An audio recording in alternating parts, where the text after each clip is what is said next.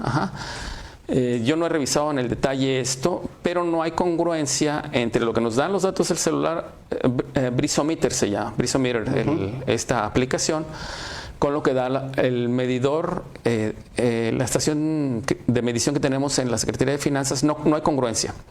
La Secretaría de Finanzas, los IMECAS te dan lecturas debajo de 50, es una calidad buena, hasta 500 una calidad muy mala, y arriba de 500 por supuesto que sigue siendo muy mala, y te da una escala de colores como tipo un semáforo, verde, amarillo, naranja, rojo, púrpura.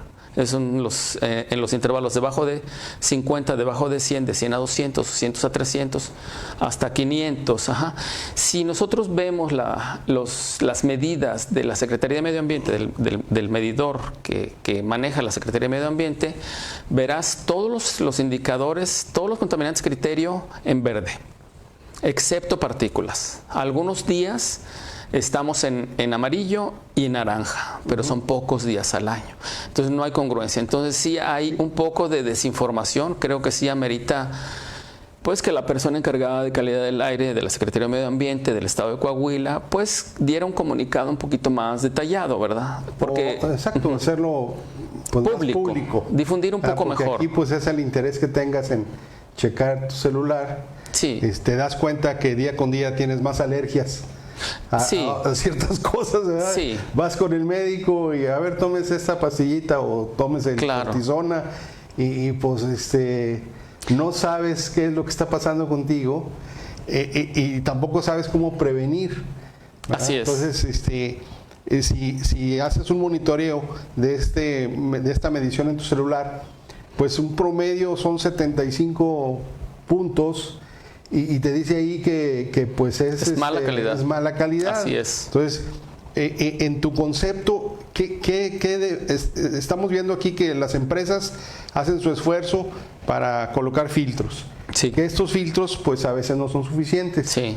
Y por otro lado, la ciudadanía no está informada de cuáles son los niveles, qué es lo que se está afectando y cómo puede la ciudadanía protegerse. ¿Qué podemos hacer? Ajá. Vamos a una pausa y dejamos este tema pendiente para resolver. Claro. Gracias.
Antes de continuar con el tema tan interesante que hablábamos con Juan Carlos relacionado con las prevenciones que pudieran hacerse, hay otro tema, Juan Carlos. Hace muchos años recuerdo a una funcionaria que decía que la contaminación de las pedreras pues no era cierto porque era tierra. Ajá. ¿Verdad? Y que vivimos en el planeta Tierra. Okay. Entonces con eso pues le dieron carpetazo, ¿verdad? Y resulta que pues a donde voltees vemos que le están escarbando ahí a los cerros y la contaminación de esas pedreras tiene medición, hasta dónde llega, cómo nos afecta, ¿cuál es la situación? Sí, bueno, ahorita al inicio, en la introducción que hiciste al tema, comentabas de las fuentes de origen, ¿verdad? Nosotros las clasificamos como fuentes fijas, que son las fábricas, fuentes móviles, los vehículos automotores, y dispersas, es decir, por ejemplo, los caminos que no están asfaltados, tú pasas con tu vehículo y levantas tierra. Entonces hay 3 tipos de fuentes. Sí quisiera, antes de pasar al tema de las pedreras, que es fundamental mencionar que si bien las empresas tienen equipos, los ciudadanos se siguen quejando, los que viven por Isidro López, ¿sí? Porque de día se ve bien y muchas veces en la noche incrementan la capacidad de trabajo. Entonces en la noche sí, es decir, los diarios locales han puesto fotografías nocturnas donde sí se ven las nubes, ¿verdad? Y hay fuentes de dispersión, al parecer están quemando llantas para extraer quizás el metal, ¿verdad? O desconozco si las ladrilleras estén haciendo esto, no ha hecho trabajo de campo de manera reciente. Entonces el peligro de los polvos de empresas metalúrgicas es que son pequeños. Y de las empresas de material pétreo para construcción, la minería, ¿verdad?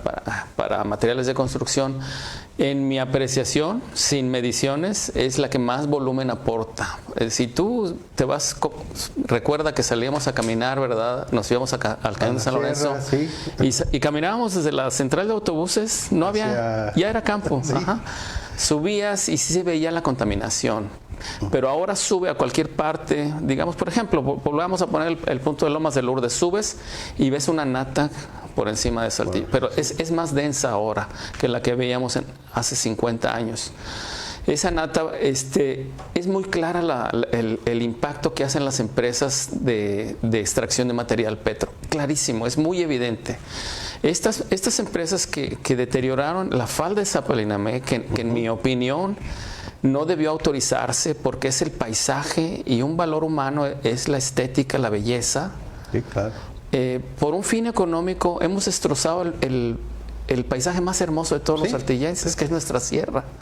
Esos enormes boquetes no los vamos a poder quitar jamás. Pues nunca. No los vamos a poder remediar. Y preguntemos que alguien nos diga, esas empresas que hicieron esos 5 o 6 enormes boquetes, ¿qué nos han dejado? Además de los empleos, por supuesto, ¿verdad? Porque eso es lo que contrarresta el impacto ambiental.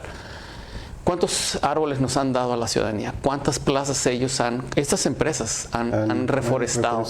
¿Cuál infraestructura verde han dado a la sociedad? Y las actuales empresas, estas empresas que están aquí cerca del Cañón de la Roja, dejan una cantidad de polvo, ¿verdad?, que se va al poniente, y por los vientos dominantes del cañón pues se meten a Saltillo, y es una aportación muy grande. Entonces, si bien nuestro sistema respiratorio filtra, habrá un porcentaje de partículas muy pequeñas que no filtren. Entonces sí contribuyen por supuesto a las partículas suspendidas estas empresas.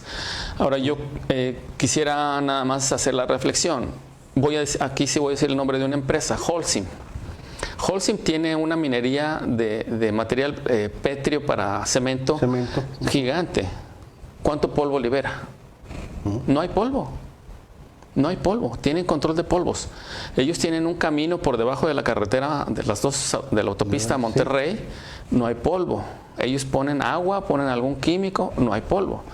La otra empresa que está acá es más pequeña, quizás 20 veces, un tamaño de 1/5 parte de Holcim, y la aportación de polvos es gigante. Es decir, queda claro que les faltan sistemas de control de polvos. Muy arcaicos, ¿no? Hemos visto yeseras que pues es como los famosos chacuacos allá en Guanajuato, ¿no? Que ves el humadero. Sí, pero es muy evidente, es muy evidente. Entonces pienso que sí, los ciudadanos podemos tomar acciones personales, pero también pedir a nuestros representantes, ya sea los diputados locales, ¿verdad?, a los regidores, es decir, a los 3 poderes, ¿verdad?, pues que actúen. Y nosotros debemos de tomar medidas en lo individual, en nuestras casas, en nuestras comunidades. Pero, ¿y esos grandes contaminantes cuándo, verdad? Regresar a los tapabocas como lo hicimos en el 2020. Pues a mí no me parece que debiera ser la solución, porque creo que, es decir, si Holcim como ejemplo puede controlar sus polvos, ¿por qué una empresa menor no los controla? No los puede controlar. ¿O no están ganando suficiente dinero? Pregunto. Sí ganan, sí ganan. Yo creo que sí ganan dinero, ¿verdad? ¿Cuánto cuesta el metro cúbico? O utilizar, como tú mencionas, pues otras fuentes de aprovisionamiento de material pétreo, pues como lo hicieron en cierto momento en Monterrey, ¿no? Y llegabas a Monterrey por la carretera antigua y lo primero que veías pues era el Cerro de las Mitras destrozado, con una de polvo, ¿verdad? Y los obligaron a irse pues muy lejos de la ciudad, allá por en el Cerro del Fraile, ¿verdad? Entonces, pues hay otras serranías más pelonas, ¿no? En otra parte de la ciudad, pues va y también y también que respetáramos la belleza, ¿verdad? El paisaje. Y también la dirección de los vientos, ¿no? Que es correcto. No fuera está en el peor lugar. Exactamente, sí, como tú mencionas. Muy interesante el concepto de la contaminación del aire. Pasamos al tema del agua. Hablando de un consumo responsable, ¿verdad? Nos decían en la escuela primaria que el agua era un recurso renovable. Vemos que nuestro país, nuestra ciudad, pues está sedienta. Sin embargo, no hemos visto esfuerzos grandes para fuera de construcción de presas, pues para mejorar las características, pues para atraer las lluvias, ¿verdad? Para también estar preparados contra huracanes, tornados, y también nos vamos al uso del agua en las fuentes industriales, que cada día son menos, ¿verdad? Al uso adecuado en las residencias o en las casas. y la situación sobre todo del drenaje.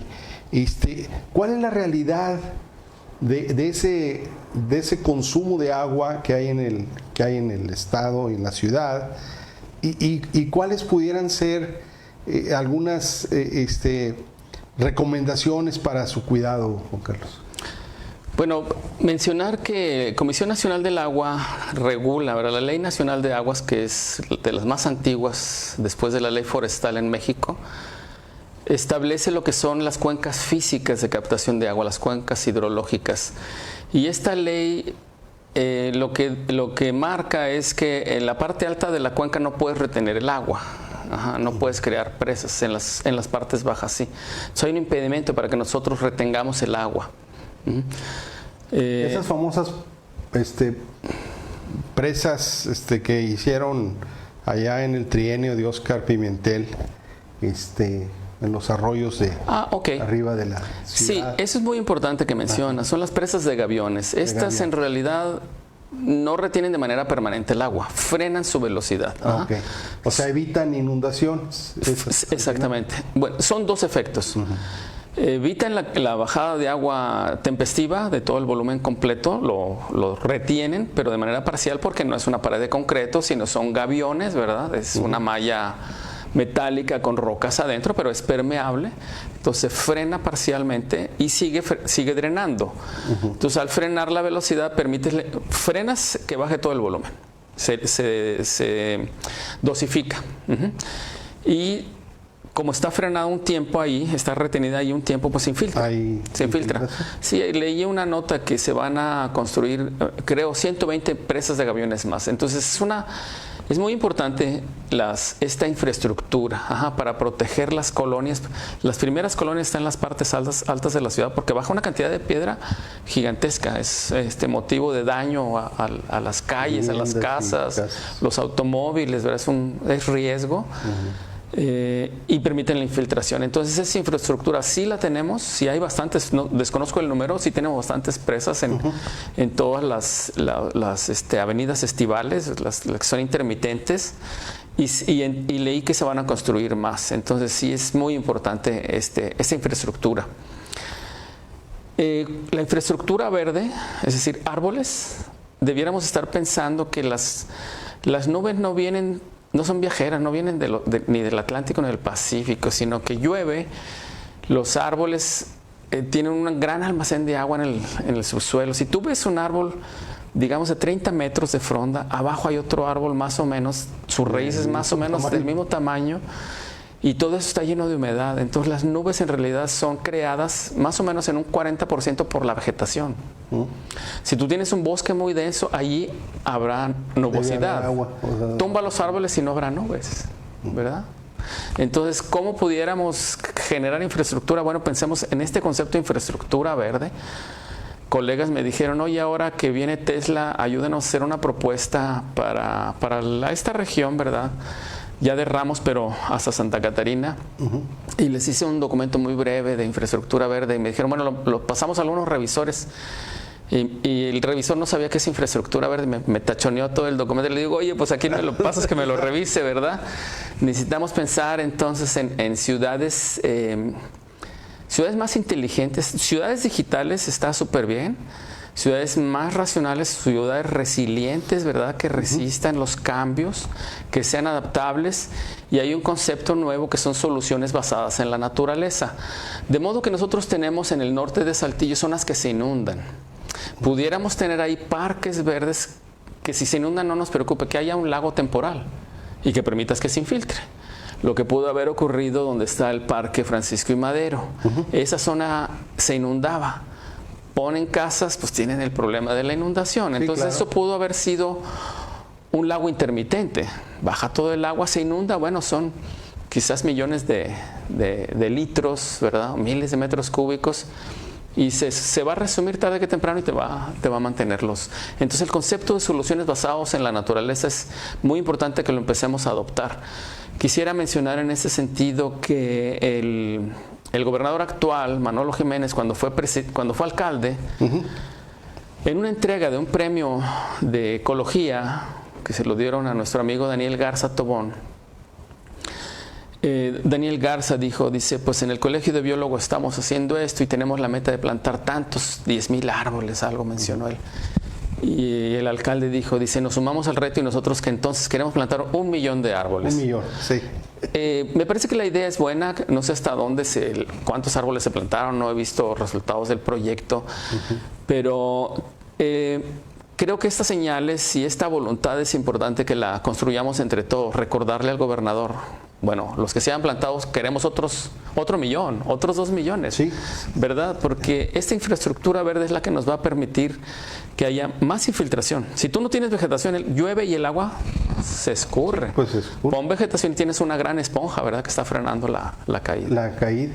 Y es una solución, pues también que daría frescura a las casas, claro, a tus vehículos, etcétera, claro, ¿no? Cuando viví en la ciudad de León, Guanajuato, había un estímulo incluso a quien tenía más de 2 árboles en su casa de cierta altura en el impuesto predial. Entonces era, claro, pues no sé si era 2 o 3%, pero la gente hacía filas, ¿verdad? Y mostraba sus fotografías de que tenía sus árboles. Y pues bueno, en realidad siendo una región también seca, pues nos caía por ahí algo de lluvia. En la situación de los arroyos de Saltillo, el drenaje, estaba leyendo que, por ejemplo, la planta tratadora, que es una empresa particular aquí en Saltillo, solamente distribuye el 3% sí, de su producción, digamos, y el resto pues lo avienta, creo que es el arroyo de los Cárdenas, ¿no? Que va hacia la carretera Piedras Negras. ¿Cuál es el área de oportunidad ahí en el asunto del drenaje? Sí. Creo que es un tema que todo mundo que tenga auto o que salga a la calle se da cuenta en tiempo de lluvia. Exacto. Ya no, las avenidas se convierten en avenidas de agua, en arroyos, ¿verdad? Entonces sí falta inversión. Y bueno, en el tema político se dice, pues un político no va a hacer drenaje porque no se ve. Sí, pero estamos sufriendo, es decir, y hay muertes, ¿verdad? Se han llevado el agua, se lleva a los niños en algunas ciudades, y automóviles, y daños en la infraestructura, etcétera. Entonces, creo que sí hace falta porque la mancha urbana sigue creciendo. Entonces, menos infiltración, pues hay más escorrentía. Ya no se resume el agua. Y así como mencionas que en Guanajuato se da un incentivo, yo les comento a mis estudiantes, si tienen ustedes un patio de suelo natural, pidan a sus padres que no pongan concreto. Todo mundo quiere concreto. Tienes un pedacito de tierra y le quieres poner mosaico, porque no quieres ver la tierra como si fuéramos ajenos a la naturaleza. A la naturaleza. Si nosotros tenemos 1 metro cuadrado de suelo natural, vas a infiltrar agua. Todos pudiéramos infiltrar agua en nuestras casas. Entonces es un concepto, como te comento, basado en la naturaleza, pero perdimos la noción. En Guadalajara es obligado tener pozos de absorción. Tú vas a algunas casas, ves el jardín, el césped, y ves una coladera en el césped. Te llama, dices, ¿esta coladera en el jardín qué? Bueno, pues debajo hay un pozo y es una infraestructura, ¿verdad? Pueden medir 10, 15 metros, se llena el pozo y se mete a los mantos freáticos. Entonces hay una cantidad de cosas que podemos hacer que no estamos haciendo y todo lo queremos. Que no hay árboles porque me ensucian, es basura, dicen, las hojas son basura. Son basura. ¿Verdad? Cuando pues pueden ser también incluso abono. Es abono, es materia orgánica, claro.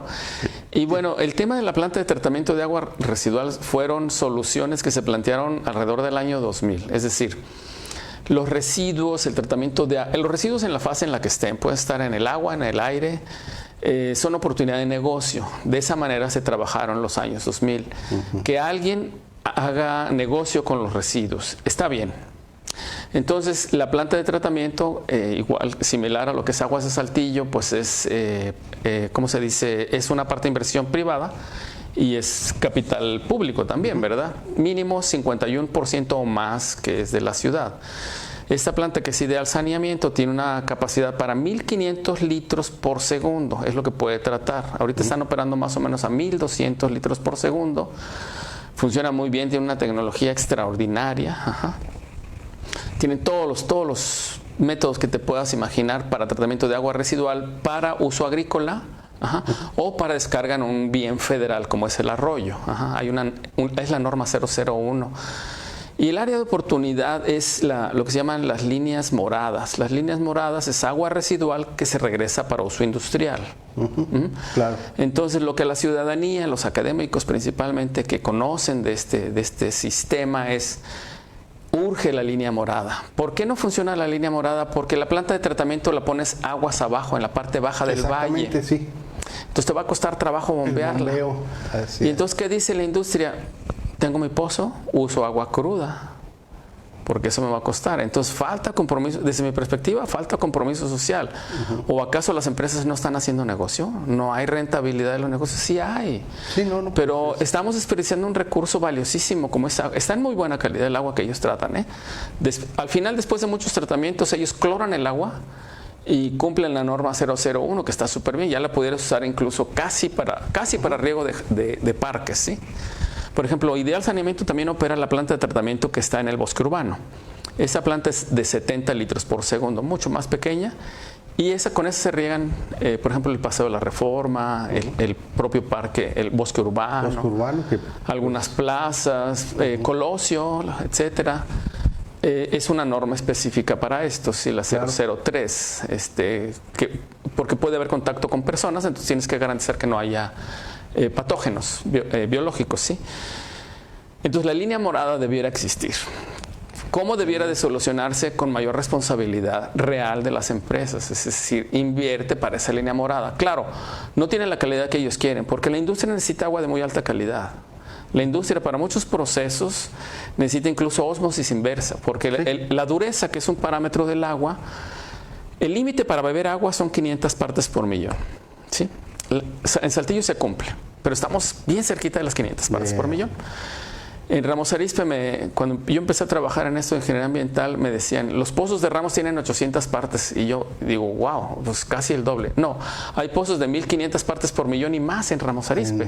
Entonces sacan agua dura y tienen que pasarla por ósmosis inversa, que es un proceso caro.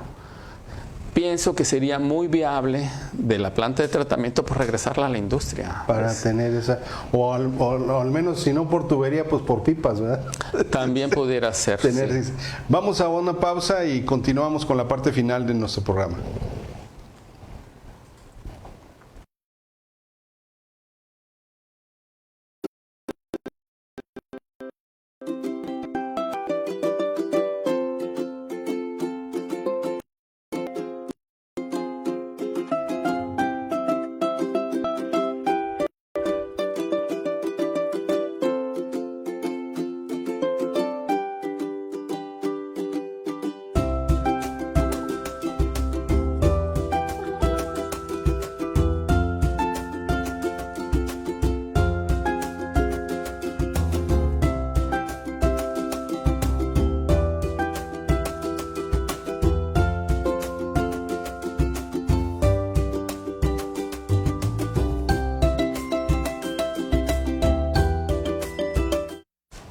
Continuamos con esta interesante charla con el doctor Loyola Licea y quiero preguntarte, ya que abordamos varios temas, ¿qué pasa con la basura, con los residuos que los ciudadanos, la industria, el comercio desecha?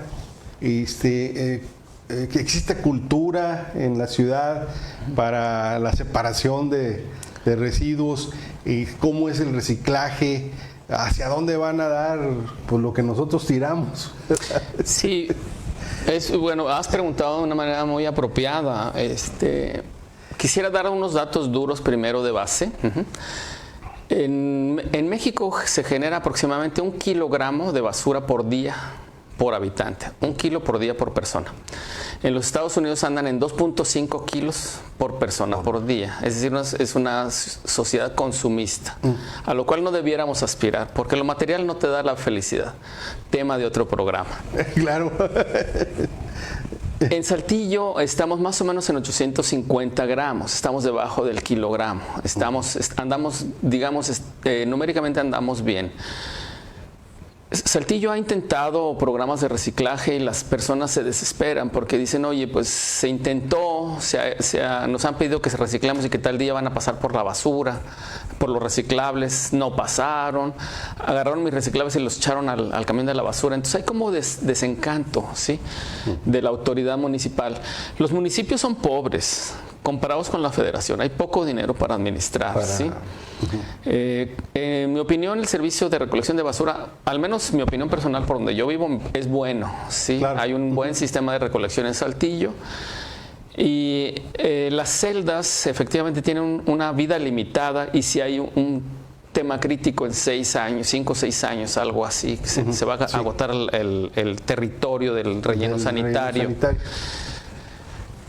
Cuando tú separas en tu casa los reciclables, los materiales reciclables, tú separas plásticos de cualquier tipo, ¿verdad? Hay varios tipos de plásticos, aluminio quizás, cartón, papel, y tú los pones en la basura. Tenemos un conjunto más o menos de 300 pepenadores en el relleno sanitario. Ajá. Y ellos recuperan esos reciclables. Entonces, yo lo que le diría a nuestros amigos de Saltillo es, sí segreguen, sí pónganlos en bolsas, y los pepenadores van a encontrar una cantidad muy importante. Hay 300 familias que están sobreviviendo con los residuos de nuestras casas. No debiera haber pepenadores. La ley no lo permite, las normas no lo permiten, pero aquí hay un acuerdo, digamos, ya hay un acuerdo entre la autoridad municipal y 2 sindicatos, creo que son CROC y CTM, algo así, y tienen fragmentados los días y los horarios, etcétera.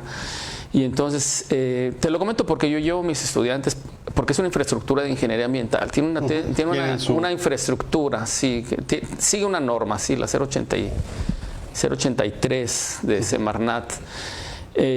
Más o menos el 40% de la basura que nosotros tiramos es materia orgánica, restos de comida. ¿Cuál sería la salida ideal para los restos de comida? Que todos tuviéramos una composta en casa, que todos tuviéramos un pedazo de suelo natural con plantas, y que ahí pusiéramos nuestros residuos orgánicos y que hiciéramos una composta. Todos los fertilizantes que se pusieron en la agricultura, nitrógeno, azufre, potasio, otros, se vienen en nuestros alimentos, y en lugar de tirarlos, los pones en la composta y haces una tierra fértil y lo incorporas en tu jardín. No hacemos eso, se va a la basura.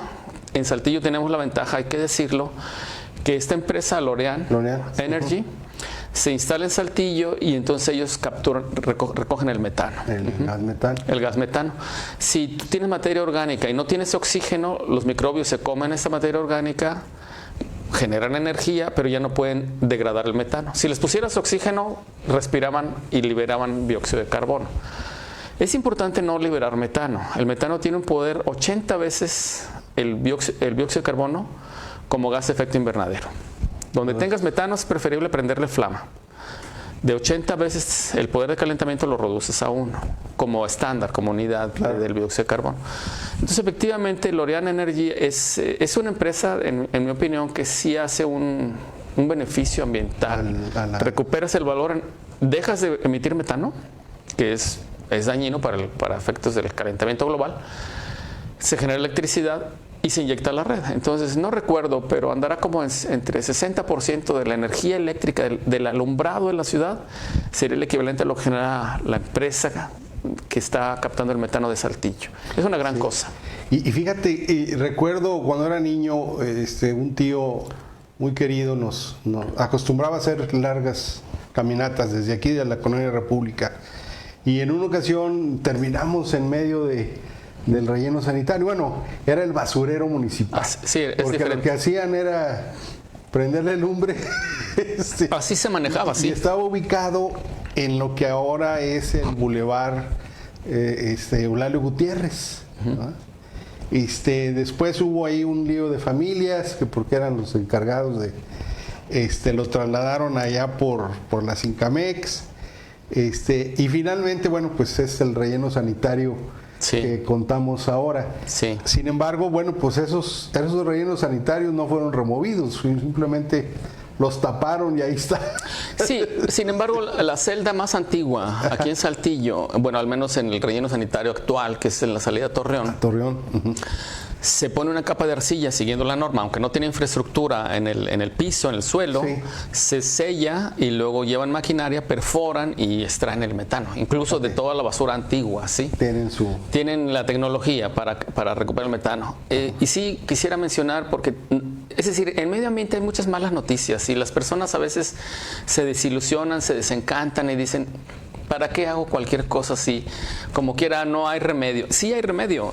En Saltillo quisiera comentarte que nuestros residuos de basura que se van al drenaje, o sea, en nuestros fregaderos, se van al drenaje, se van a la planta de tratamiento de agua residual y se meten bichos, se inyecta aire, consumen esta materia orgánica y los lodos, en realidad son bichos, se meten a unos grandes silos.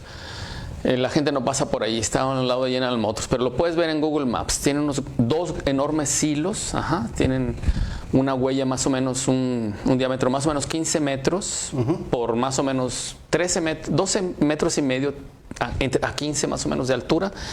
Hacia abajo otros tantos, es decir, más o menos son unos silos entre 25 metros con una huella, con un diámetro de entre 12 y medio a 15 metros.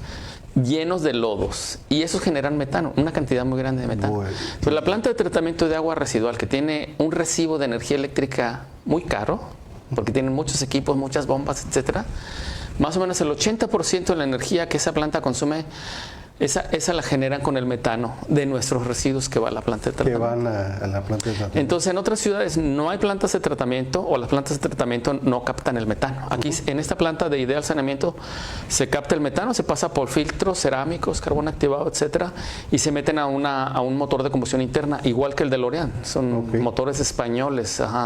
Son motores de combustión interna y similares a los de nuestros vehículos. Son 16 pistones en V. Y generan en el movimiento generan electricidad y ellos pueden ahorrarse 80% del gasto de energía eléctrica, porque consumen mucho, o sea, sus recibos de energía son altísimos. Claro que sí, ¿no? Y pues luego las fuentes de surtimiento de energía oficial pues vienen de fósiles, entonces sí. es el mayor problema. Pero sí hay que pensar entonces que al menos en Saltillo vamos avanzando en infraestructura. Esto sería lo que se llama infraestructura, lo que es residuos sólidos, basura, infraestructura gris. Agua, infraestructura azul. Todo lo que sea plazas, bosques, es infraestructura verde. Digo, para la cultura, ¿verdad? Porque no me vayan a rayonear mi propuesta. Tu propuesta. No, precisamente ese tema es el que queremos abordar para terminar nuestro programa, que está sumamente interesante y da para otros más, que es relacionado con la conservación y restauración de áreas naturales. Tengo aquí en mis apuntes que según el INPLAN se logran identificar 563 espacios públicos en la zona de Saltillo, los cuales tienen un equipamiento mínimo para que las personas puedan desarrollar actividades recreativas y sociales. Áreas verdes en Saltillo hay 1.130, es decir, 1.257.000 metros cuadrados, en Ramos solamente 177.000, y de ellos solamente el 1.4% cuenta con áreas verdes. Estamos rodeados de montañas, afortunadamente Saltillo. Vimos un espectáculo que no veíamos hace muchos años con la tormenta tropical que nos pegó, cascadas en los aguajes, que era una cosa maravillosa. Todavía cuando recorríamos esos parajes en secundaria, pues veíamos que el agua fluía por esos famosos parajes. ¿Qué está sucediendo con las áreas verdes de Saltillo? Ya hablamos de que pues estamos siendo invadidos por las pedreras y todo eso, pero ¿cuál es el panorama general que parte de estos datos oficiales, Juan Carlos? Sí, bueno, el dato que nos presenta en mi perspectiva es desalentador. Sí tenemos áreas verdes, lo que es el desarrollo de nuevos fraccionamientos deja áreas verdes, y en algún momento pasas y ya no es área verde, hay algo, o sea, se construyen. Ajá. Algo ocurre, que en lugar de que ya sea el fraccionador, los vecinos, el conjunto con el municipio lo hicieron área verde, muchas de esas áreas verdes pasan a ser otra cosa. Ya, Ajá, casas o cualquier otra cosa. Ajá. Sí, una cantidad de estas áreas verdes en realidad han sido generadas cuando realmente son áreas verdes por los vecinos. Sí, tenemos plazas que una sola persona y los vecinos saben. Don Francisco, quien sea, ¿verdad? Dice, pues él es el que plantó todos estos árboles. Entonces, la ciudadanía creo que debemos asumir ese compromiso también, porque es decir, sí pagamos impuestos, pero el gobierno pues trae también sus ocupaciones. Para ellos el medio ambiente no siempre es la prioridad. O a lo mejor es el último de los encargos a dónde poner un conocido, que no haya realmente compromiso. Y te digo que eso es alentador porque nuevas colonias tienen el espacio y es un espacio pelón, perdón por la expresión, ¿sí? Ves un terreno muy pedregoso, muy difícil que puedas poner árboles ahí, no hay suelo fértil, no hay agua. Entonces es un reto muy grande. En Saltillo, es decir, y me refiero todo al oriente, por ejemplo, las nuevas colonias que van hacia Otilio, por ejemplo, el Arco Zapalinamé. Yo pues llevo mis estudiantes, los he llevado a las escaleras al cielo, los he llevado arriba de Vista Hermosa, plantamos árboles, pero ves colonias y los niños están en la tierra. Pasas por esas colonias y no hay forma de poner infraestructura verde ahí. Sí se puede, pero es muy complicado porque también las personas están al día. Sí, exactamente. ¿Verdad? Que tú les pidas, oye, vamos a hacer esta obra, pues difícilmente. Vamos a adoptar un árbol y pues de dónde saco agua, ¿verdad? Porque apenas llega. Sí, agua y suelo, es decir. Y bueno, hay muchos temas en esto. Creo que sí hay muy buenos proyectos, hay mucha gente plantando, hay gente realmente muy admirable, muchos grupos, mencionaría uno de ellos que como ejemplo nada más. Saltillo Ecológico son personas que no son biólogos, son psicólogos, abogadas, etcétera, y son muy fuertes, es decir, muy aguerridos y no se vencen, ¿ves? Entonces están plantando en zonas muy difíciles, en las zonas, en las laderas, en colonias también. Lo que sí creo que sí nos falta producir planta, nos faltan viveros que produzcan planta porque la limitante no es la voluntad, la limitante no es la herramienta, la limitante no es la gente o los vehículos, nos falta planta. Y aquí pues hay que pasar a qué plantas, en qué lugares y en qué temporada plantar. Es todo un tema ese que habría que abordar en lo específico. También mencionar que venimos de una cultura europea, ¿verdad? Donde nosotros aprendimos a apreciar los álamos y los truenos que requieren muchísima agua. Entonces si nosotros nos ponemos a buscar en la ciudad, hay unos mezquites hermosísimos, gigantescos, que te cubren 8 vehículos, ¿verdad? Y tú dices, ¿cómo están esos árboles aquí? Bueno, esto en la parte baja, a lo mejor era un mezquital aquí en el sur en el norte de Saltillo, ¿verdad? Sí. Que la obra del historiador Carlos Manuel Valdés nos dice que en realidad aquí también había en el norte, por ejemplo, para el Morillo, encinos gigantescos. Y todavía están ahí, son centenarios esos encinares. Y bueno, la planta que es más, creo que podríamos adoptar, pues es el pino piñonero. El pino piñonero es de aquí, una vez que se establece, es lento, ¿sí? Va muy despacio, hay que tenerle paciencia, no necesita cuidados, no tira hojas, basura, sí las tira, pero no las ves porque están muy chiquitas, ¿verdad? Sí. Y es una sombra muy densa. Ajá. Y hay más, es decir, por ejemplo, aquí hay una especie muy hermosa que es el mimbre.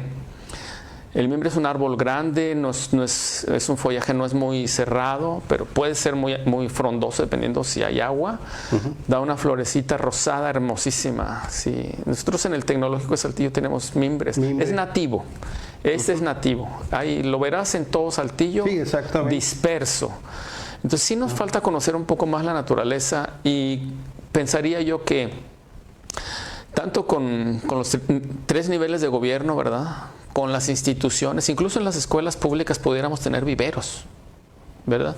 Tener un vivero escolar no requieres ni mucho dinero ni mucha infraestructura y pudieras autoabastecer tu escuela, las colindancias de tu escuela, etcétera. Perfecto. Nos quedan 2 minutos de programa, Juan Carlos, y desafortunadamente, pues bueno, esto del tiempo siempre es una limitante. ¿Qué mensaje pudieras enviarle a la ciudadanía en relación al cuidado del medio ambiente? Pues que pensemos que hay un futuro, pensemos que se pueden mejorar las cosas, pensemos que necesitamos hacer algo, que no nos crucemos de brazos, que no nos derrotemos, que hagamos equipo con personas optimistas, que el medio ambiente nos da calidad de vida, que el medio ambiente nos da felicidad, que un medio ambiente sano nos da salud y bienestar, que plantemos un árbol en casa, que no pongamos banquetas en todos lados, que saquemos agua de la regadera o de la lavadora y que reguemos un árbol afuera en la banqueta, que adoptemos un árbol, que adoptemos una plaza, que segreguemos residuos, cualquier acción por pequeña que sea. Si millones de personas sencillas y simples, comunes, hacen cosas, va a ser un impacto mucho más grande que personas importantes diciendo que van a hacer cosas. Perfecto.